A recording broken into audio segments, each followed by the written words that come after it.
Okay, what I talk about when I talk about running. This is a memoir by Haruki Murakami. You might be able to guess from the name that that's a Japanese guy, and he's writing a book about running, but really it's a book about everything, which might not make sense right away. Excuse me, I'm a little sick. So, Haruki Murakami is a Japanese writer. So I think that this is what's important. It's a writer writing about running. But as you'll see, he talks about the process of running being similar to the process of writing. And he's doing that primarily as a writer. Now, first off, the thing that I always keep in mind with reading something in translation, it's that when I'm reading, I'm not reading what the writer wrote. I'm writing an interpretation that has been put into my language. And this is significant for me just because we're talking about a Japanese writer. If you don't know Japanese, it's a really weird, it's just it's a weird culture. And I don't mean that in a bad way, like strange or bad, but I mean like interesting and different because I'm like a white Canadian, white-ish, off-white. But if you look at the Japanese language, for example, like there's four different alphabets. They've got, like, 2 different forms of writing that use letters. They're not really letters, they're like sounds that are placed together. That'd be the hiragana and the katakana. Then they've got kanji, which is kind of, like, based on Chinese, and it's like those are um, the really complicated images. Like, they're like pictures, and then they combine the pictures. So it's kind of it's like it's not quite hieroglyphics, and I don't really understand that, and frankly, it's intimidating to me as, like, a shitty English speaker with our, like, letters that don't even make sense. The sounds there's no relation between the sounds and the way that the letters go together. Because like, a C can mean, like, 3 different many different sounds. Anyways, and then the Japanese, they also use our alphabet, the Latin alphabet. So, just being Japanese, first of all, it's interesting that they use our alphabet because as you'll see with Murakami, it's heavily influenced by Western culture. It's like you. I was gonna say you can't draw a line between the two. You can, but it's more difficult now. I think just because there's so much seeping, and when we say Western, it's like, what does that mean? We could talk about that for 10 minutes.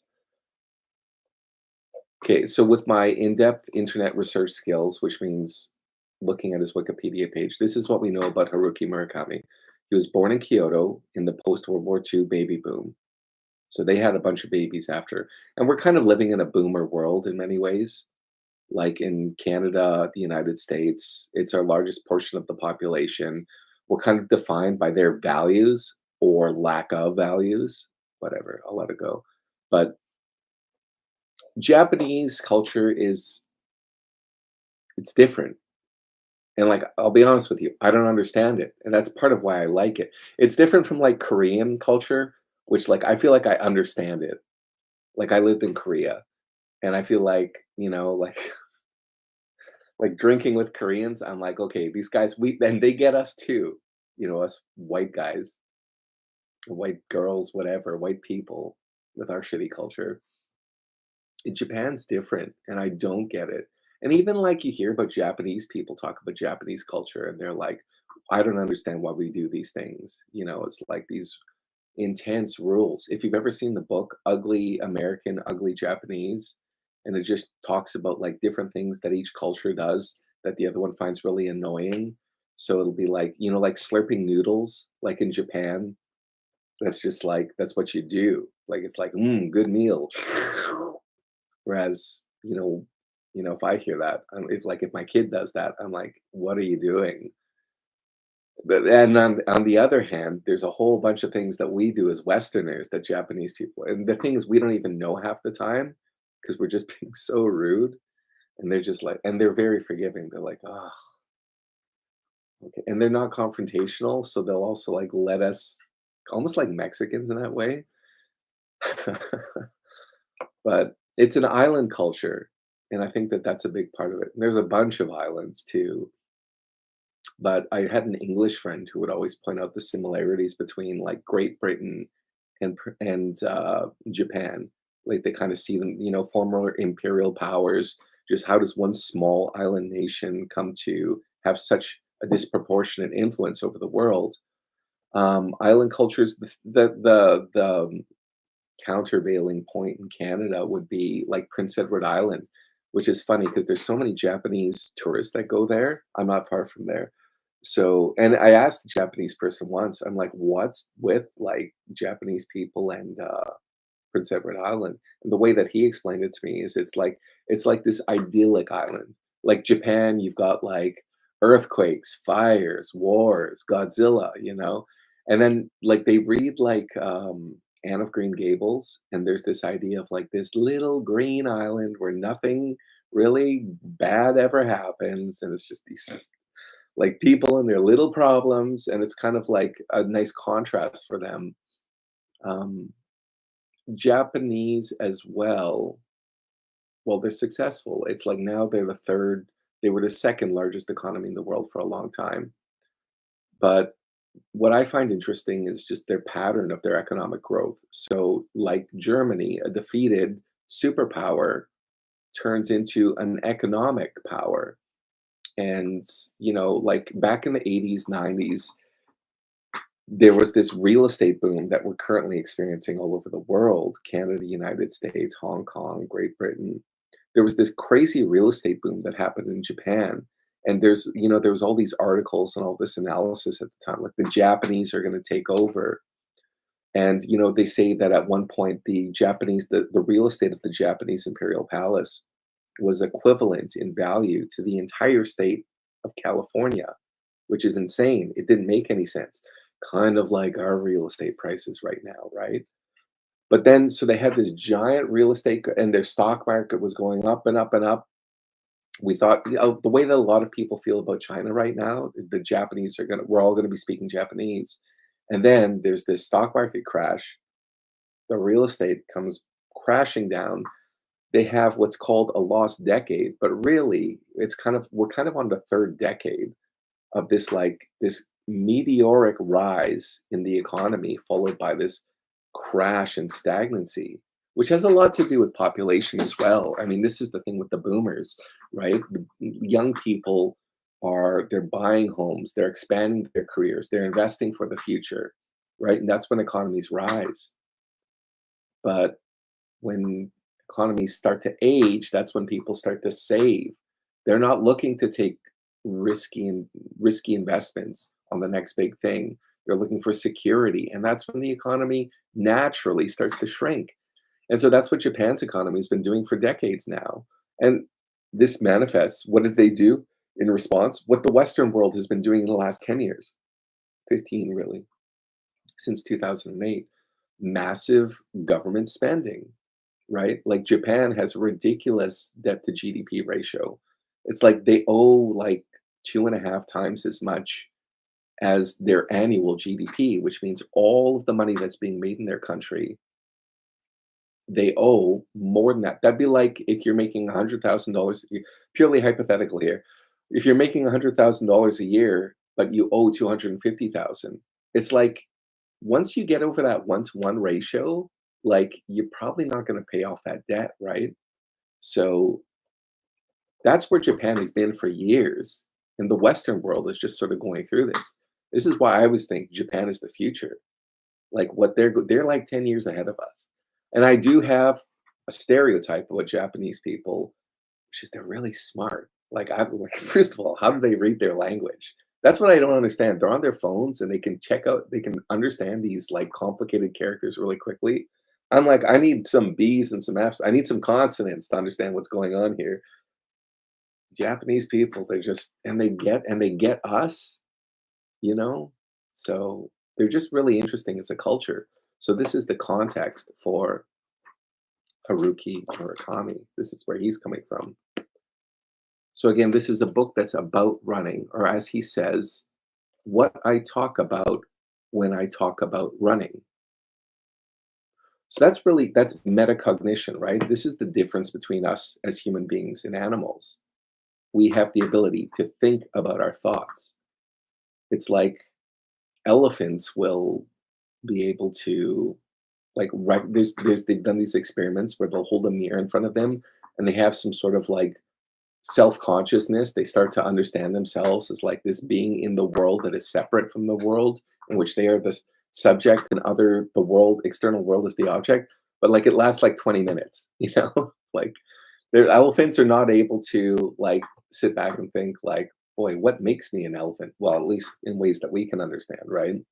But so this is the framework. It's a book about running, which is really about writing, because this is a writer who's writing about running. So really it's a book about thinking, or it's a book about how to do something. It's a book about how to progress. And so this is just the setup. He starts with a foreword. I'm going to read the first paragraph.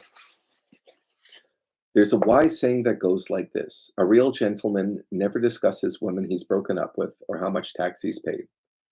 Actually, this is a total lie. I just made it up. Sorry, there's the Japanese humor. But if there really were such a saying, I think that one more condition for being a gentleman would be keeping quiet about what you do to stay healthy. A gentleman shouldn't go on and on about what he does to stay fit. At least that's how I see it. That's what you're doing, Mr. Murakami. You wrote a book about how you stay fit, right? And so it's this weird Japanese thing. I think it's just their culture where at first they have to start by apologizing, which is funny. That's what I do in court, right? And that's an old lawyer trick. Ah, well, I'm sorry, sir. But it's just like that's their culture, right? They start off by like putting themselves down. Like I read a book by Steven Pinker, philosopher of language, and he was talking about the differences in business culture where like Americans will come and will be like, ah, you old dog, I know you're cheating on golf. Ha ha ha ha ha. Like kind of aggressive, kind of like bullshitty.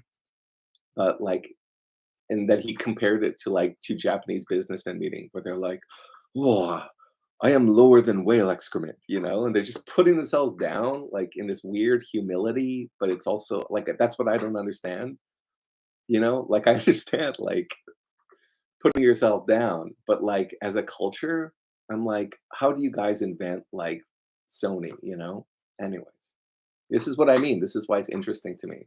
I don't understand this. So he starts talking about meditative practices.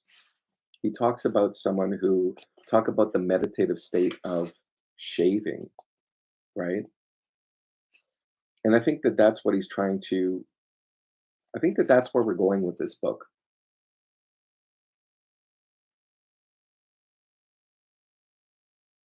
It's about any practice, how to achieve a flow state.